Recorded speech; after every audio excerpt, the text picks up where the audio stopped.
वगैरे म्हटल्यावरती जरा दडपण येतं. There is no vision. आम्ही ॲक्च्युली जे काय करतोय ते श्रीहर्षासारख्या किंवा आमचे जे 3-4 अभिजित आसपास आहेत त्यांच्यासारख्या लोकांकडनं शिकून आपण करतो. आणि थँक्यू व्हेरी मच.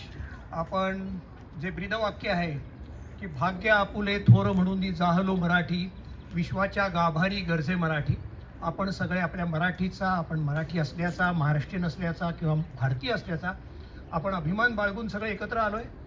आणि आपण सगळे मिळून आपली स्वतःची प्रगती करत असताना आपल्या देशाची प्रगती, मातृभूमीची, आपल्या कर्मभूमीची प्रगती कशी करता येईल हाच एक मेन हेतू आहे. एक छोटंसं दुःखद घटना आत्ता आपल्या सगळ्यांच्याच आयुष्यात 22 तारखेला झाली. तेव्हा त्या पहलगाममध्ये जे मृत्युमुखी पावले, ज्यांनी आपल्या देशासाठी त्यांनी ॲक्च्युली प्राणार्पण केलं, त्यांच्या आत्म्यांना, त्यांची स्मृतीला आठवण करून आपण 2 सेकंद थांबू आणि आपल्या आयुष्यात किंवा आपल्या देशाच्या आयुष्यात किंवा कुठल्याच जगाच्या आयुष्यात असा परत प्रसंग येऊ नये अशी देवाकडे प्रार्थना करूया. त्याचप्रमाणे आत्ता आपण 1 मे साजरा केला. 1 मे हा आपल्या सगळ्यांसाठी फार महत्त्वाचा दिवस आहे. 1 मेचं महत्त्व आपण महाराष्ट्र असल्यामुळे जाणवतो, पण मग 1 मे जेव्हा आपण म्हणतो तेव्हा आपल्याबरोबर शिवाजी महाराज निश्चित येतात. आणि आपण सगळे लहानपणापासून शिवाजी महाराज शिकत आलो, आपण त्यांना देवासारखे मानतो वगैरे, सगळं अगदी व्यवस्थित आहे. पण आजपासून एक 4-5 वर्षापूर्वी माझ्या आयुष्यात असा एक प्रसंग नाही, एक छोटीशी गोष्ट घडली. आपला मॉरिशसमध्ये गरजे मराठीचा चांगला ग्रुप आहे. सो तिथल्या एका अर्जुन पुत्तजी नावाच्या माणसाशी मी बोलत होतो आणि त्यांच्या घरामध्ये तुम्हाला आश्चर्य वाटेल, मॉरिशसमध्ये देव्हाऱ्यामध्ये शिवाजीचा पुतळा असतो. आणि मी ते पाहिलं, त्याला म्हणाला, यार तुम्ही देश सोडून 400 वर्ष झाली, अजूनही तुमचं महाराष्ट्राशी किंवा शिवाजी महाराजांवरती एवढी प्रेम भक्ती कशी. सो त्या माणसात जे वाक्य म्हटलं ते वाक्य म्हणजे जेव्हा आठवतं तेव्हा खरोखर गुजबम्स येतात. त्यांनी सांगितलं, गानूसाहेब, जर शिवाजी महाराज नसते तर आज हिंदुस्तान नसता. सो इतकं मोठं त्या माणसाचं महत्त्व आहे. सो अशा शिवाजी महाराजांना, आपली जी बाकीची दैवत आहेत त्यांना नमस्कार करून मी जरा तुमच्याबरोबर एक 2-3 शब्द बोलतो. फर्स्ट आणि foremost I have sincere thanks to Garje Marathi's board. त्यातले आत्ता इथे ललित शिंदे नाही आलेले, पण संजय भंडारी आहेत, सुनीता गानू आहेत. हो, ललित शिंदे आलेत का? हां, असे आमचे छुपे रुस्तम असतात. ही extremely resourceful person, extremely influential person, पण कुठेतरी गुपचूप बसलेले. सो गरजे मराठीचं बोर्ड हे सगळं करायला आपल्याला एकत्र आणते, मला सपोर्ट करते आणि आपण करतो. So I am thankful to Garje Marathi's board. आणि खूप काही कामं चालतात. आम्ही सगळे एकमेकांच्या सल्ल्याने एकमेकांना, मी तर म्हणजे एस्पेशली कॉर्पोरेट जगामध्ये किंवा टेक्नॉलॉजीमध्ये ह्या सगळ्यांपेक्षा मी खूप सिनियर आहे. सो बऱ्याचशा गोष्टी होतात त्या मी त्यांच्या ॲडवाईसने करतो. So I am thankful to Garje Marathi's board. Doctor Anita Kant इथे नाही आहेत आज, कारण की हवाईला गेले, फिरायला नाही गेलेली, कॉन्फरन्स होती, पण असं सांगितलं तरी तिने मला. सो अनिता कांत नाही आहेत, आपले संदीप पाध्ये, ललित शिंदे, डॉक्टर संजय भंडारी, असा आपला चांगला ग्रुप आहे. महाराष्ट्रामध्ये सुद्धा आपली गरजे मराठीचं नॉन प्रॉफिट रजिस्टर्ड आहे. As a matter of fact पुण्यामध्ये कोथरूडला आपलं एक ऑफिस आहे आता, म्हणजे आणि त्या ऑफिसमध्ये there are 6 people employed right नाव. आणि माधव दापके आणि विजय तळे ते पाहतात. सो गरजे मराठीचं जे एक्सपान्शन आहे ते होतं आहे. फ्रॉम 4-5-6 लोकांच्या कल्पनेतनं आता आपण त्या लेव्हलच्या पलीकडे जाऊन आता आपण कॉर्पोरेट लेव्हलला जातो आहे. आणि ह्यासाठीच, बिकॉज वी आर कॉर्पोरेट, म्हटलं व्हाय नॉट हॅव अपसाईट. अदरवाईज आपल्या मीटिंग्स नेहमीच होतात, खूप सिरियस नोटमध्ये होतात. आज मी थोडासा वेळ घेणार आहे, कारण काही अपॉर्च्युनिटी मिळाली आहे. आपण एवढे 200 लोकांनी रजिस्टर केले. आत्ता आपण 200 नसू, पण हा आपला जो पर्पज आहे, मिशन पर्पज आहे, तो लोकांपर्यंत पोचायला ही एक मला चांगली संधी आहे. आपण एक्झॅक्टली सिमिलर इव्हेंट 7 डिसेंबरला पण केला होता. That was extremely good event. आणि त्या इव्हेंटचं म्हणजे मी तुम्हाला सांगतो की इट वॉज सो इम्पॅक्टफुल की at the end of the event जे बाहेरून आलेलं होतं त्यातल्या अनेक लोकांनी मला अप्रोच केलं की गानू, अरे तुम्ही सगळे मिळून जे तुमचं बोर्ड आहे कशी चालवतो ही संस्था, वी वॉन्ट टू डोनेट. म्हणजे आपण गरजे मराठीत कुठेही पैसे गोळा करत नाही, आपण मेंबरशिप फी घेत नाही, आणि लोकांना आश्चर्य वाटतं तरी ही चालते कशी.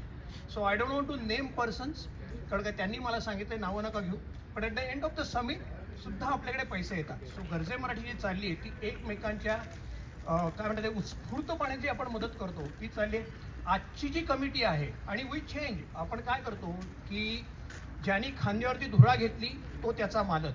गरजे मराठीमध्ये स्ट्रक्चर असं आहे की आपला जरी बोर्ड असला तरी आपण इलेक्शन घेत नाही, आपलं कॉर्पोरेट लेवलचं असल्यामुळे आपण जे बोर्ड ऑफ डायरेक्टर्स आहेत त्याच्यात ज्यांना जॉईन व्हायचं असेल तर जॉईन होऊ शकतो. पण आपण इव्हेंट बेस्ड किंवा इनिशिएटिव्ह बेस्ड आपण जबाबदारी घेतो.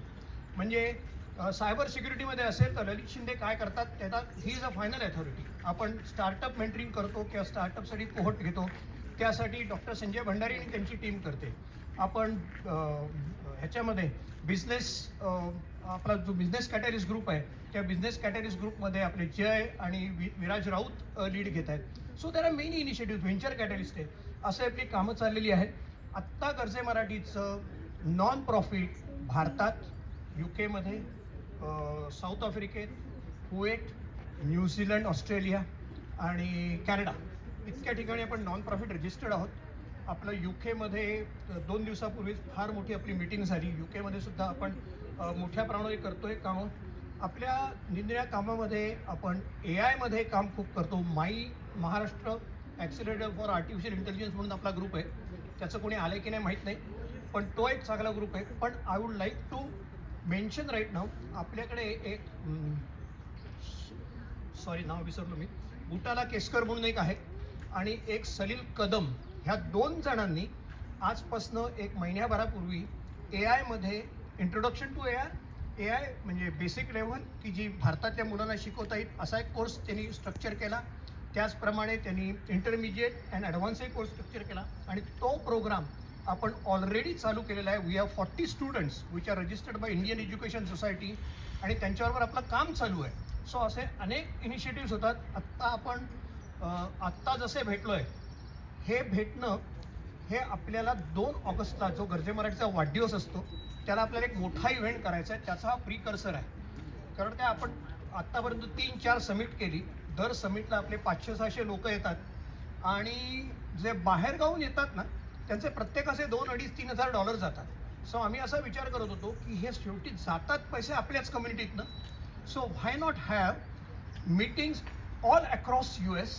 सो आम्ही जुलैच्या पहिल्या आठवड्यापासून ते ऑगस्टच्या शेवटच्या आठवड्यापर्यंत आपण 7-8 ठिकाणी मीटिंग्स घेणार आहोत आणि त्यातली 2 ऑगस्टला बे एरियात सगळ्यात मोठी मीटिंग असणार आहे आणि ती अशीच प्रोफेशनल मीटिंग असणार आहे. सो त्या सगळ्या मीटिंगमध्ये आपण सगळ्यांनी कशी व्हॅल्यू आणता येईल, त्यासाठी काय करता येईल ह्यासाठी आपण एकत्र येऊया.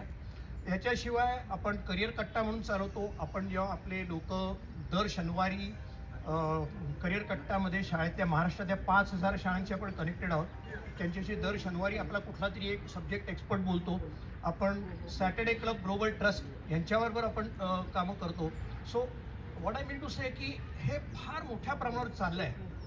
स्वप्न आहे, स्वप्नाची आता थोडीफार पूर्तता पण होते, पण आपण सगळ्यांनी मिळून ते करू शकू. आणि आज तुम्ही इथे 1 मिनिट काय राहिलं का ओके, आपण काय करू शकतो की आपण सगळे एकत्र जे आलेलो आहोत आपण मेंटर बनू शकतो, आपण इन्व्हेस्टर्स बनू शकतो, आपण निरनिराळ्या इन्स्टिट्यूशनबरोबर गरजे मराठीचं कोलॅबरेशन करून देऊ शकतो. आणि आता आपला ज्ञानकोश म्हणून जो आपली वेबसाईट आहे त्या वेबसाईटवरती मॅक्झिमम लोकांनी कसं रजिस्ट्रेशन करता येईल ह्यासाठी आपण प्रयत्न करू शकतो. सो आत्ता आपल्याकडे जे उपक्रम झाले त्याच्यापैकी Rupali Deshpande will talk about. आपण रुपाली देशपांडे तुझ्याकडे कोण आहे, रुपालीकडे आणखी कोण आहे, they are going to talk about की आपण स्टुडंटना कसं मेंटरिंग करू शकतो. अभिजित ठोसर आहे, Abhijit Thosar is going to help me in structuring our corporate structure. So he will speak about something. Lalit Shindeji आहेत, ललित शिंदेजी सायबर सिक्युरिटी सांगतील. आपले डॉक्टर संजय भंडारी आपण काय उपक्रम करतो स्टार्टअप मेंटरिंगसाठी त्याच्याविषयी बोलतील. सो असे अनेक उपक्रम चाललेले आहेत, आपण सगळ्यांनी त्यात भाग घ्यावा. आजचं हा जो आपण एक नवीन उपक्रम असा केला की let us try to meet in little free atmosphere म्हणून आज आपण इथे भेटलोय. पण नुसतं असं आहे ना, only play is not going to help us, at the same time only work is also not going to help us. So आपण थोडीशी विचारांची देवाणघेवाण करूया, पण ॲट द सेम टाईम आज आपण चांगला बार्बिक्यू अरेंज केलेला आहे. आपण हा सुद्धा ऑर्डर देताना वी मेक शुअर की मराठी माणसालाच आपण ऑर्डर देतो आणि हेच आपण सगळ्यांनी चालवायचं आहे. आत्ता इथे जे बिझनेस स्टॉल्स लागलेले आहेत त्यांनासुद्धा आपल्याला कशी मदत करता येईल यासाठी सुद्धा आपण प्रयत्न केला पाहिजे. आणि बाकी बोलण्यासाठी खूप आहे, पण will be meeting each other. आपण कॉन्स्टंटली टचमध्ये राहू आणि आपण काहीतरी आपल्या देशासाठी आपल्या समाजासाठी काहीतरी करूया. वेळ घेतला जरा जास्त, त्याबद्दल क्षमस्व. धन्यवाद. थँक्यू. सो आजचा हा कार्यक्रम म्हणजे जसं आनंदजींनी म्हटलं की हा आपला एक परिवार किंवा आपलं देशाबाहेर आपण हे जोडलेलं कुटुंब आणि ते आपण वाढवायचा इथे प्रयत्न करतोय. अर्थात सगळ्यांनाच सगळ्यांचा विकास हवा आहे, प्रत्येकाला प्रत्येकाच्या घराची प्रगती झालेली आहे, आर्थिकदृष्ट्या, सामाजिकदृष्ट्या, वैचारिकदृष्ट्या. आणि विचार जिथे येतो तिथे मराठी माणूस मला वाटतं की सगळ्यात उंचावर जातो. एक छोटीशी कविता आहे, तुम्हाला पहिल्यांदा ती मला सादर करावीशी वाटते आणि मग तिथून पुढे आपण पुढच्या कार्यक्रमाला सुरुवात करू. सह्याद्रीतली ओंजळ सर, सह्याद्रीतली ओंजळ श्रावण सर म्हणजे मराठी माणूस. वराडीतला तिखटपणा आणि पुरणपोळीतला गोडवा म्हणजे मराठी माणूस. नऊवारीचा सोनेरी काठ आणि दिमागदार पेट्यांचा थाट म्हणजे मराठी माणूस. अटकेपार लागणारा झेंडा आणि विवेकी विचारांनी पुढे जाणारा, सातत्याने प्रगती करणारा म्हणजे मराठी माणूस. सो ह्या मराठी माणसात म्हणजे आपल्या मनात ही जी काही मराठी माणसाची मूर्तमोड नेहमीच मूर्तमेढ रोवलेली असते. आणि जर तुम्ही ओव्हरऑल कुठेही पाहिलं तर मराठी माणसांनी किती नवीन ठिकाणी पायोनियर्स म्हणून त्यांनी काम केलेलं आहे. बऱ्याच ठिकाणाची मूर्तमेढ त्यांनी रोवलेली आहे. अगदी चित्रपट म्हणू नका, दादासाहेब फाळके घेतले तर, किंवा शिवाजी महाराज आपण जे सगळ्यांना मानतोच, म्हणजे आपल्याला माहितीच आहे त्यांनी काय केलं. त्या व्यतिरिक्त अत्यंत सुंदर विचार ज्यांनी मांडले असे विनायक दामोदर सावरकर, की ज्यांनी अख्खा महाराष्ट्र पेटवून लावला असं म्हणायला हरकत नाही. तिथपासून ते आत्तापर्यंत, आत्ता हार्वर्डमध्ये मित्रगोत्री नावाची एक लॅब आहे, जे समीर मित्रगोत्री हा एक मराठी माणूस याच्या नावाखाली आणि त्यांच्या प्राध्यापिकेखाली ही लॅब चालते. सो इतक्या मोठ्या मोठ्या प्रमाणावर ही कामं होत असतात. आणि अर्थात गरजे मराठी या संस्थेद्वारे म्हणा किंवा नॉन प्रॉफिट म्हणा किंवा काही, पण ह्याला काय आहे ना की एक आपण टायटल दिलंय आणि त्याच्या अंडर आपण हे सगळे एकत्र येऊन काय म्हणतात की ही विचारांची नुसती वाफ तयार होते, पण त्या वाफेतनं पुढे पाऊस पडेल की नाही? पाऊस पडेल ना. तुमच्या आमच्यासारखे सगळे ढग जेव्हा एकत्र येतील तेव्हा पाऊस पडणारच आहे. पण त्यासाठी आपल्याला थोडं मार्गदर्शनही पाहिजे. ही संस्था मोठी कशी होणार? काय म्हणतात, पैशाचं सोंग घेता येत नाही. तेव्हा मी भालेराव काकांना इथे 1 मिनिट बोलवू इच्छिते. गरजे मराठीला इन्स्टिट्यूट स्थापन करायचं स्वप्न आहे आणि ते ग्लोबल असावं. नुसतं भारतातच नाही, म्हणजे इथून फक्त भारतात डॉलर्स न जाता इकडच्या पुढच्या पिढीसाठी काम व्हायला पाहिजे. तसंच वेगवेगळ्या ठिकाणी विखुरलेल्या मराठी माणसाला आपली एक ओळख आणि काय म्हणतात की एक हक्काचं माहेरघर असावं, असं एक छोटंसं स्वप्न आहे. पण ते स्वप्न पैशाच्या अभावी अपूर्ण आहे. आणि फंड्स कसे रेज करायचे याच्यासाठी प्रकाश भालेराव यांचं आम्हाला मार्गदर्शन इथे अपेक्षित आहे. तेव्हा काका 2 मिनिटं मी तुम्हाला बोलवू इच्छिते. BMMचा एवढा मोठा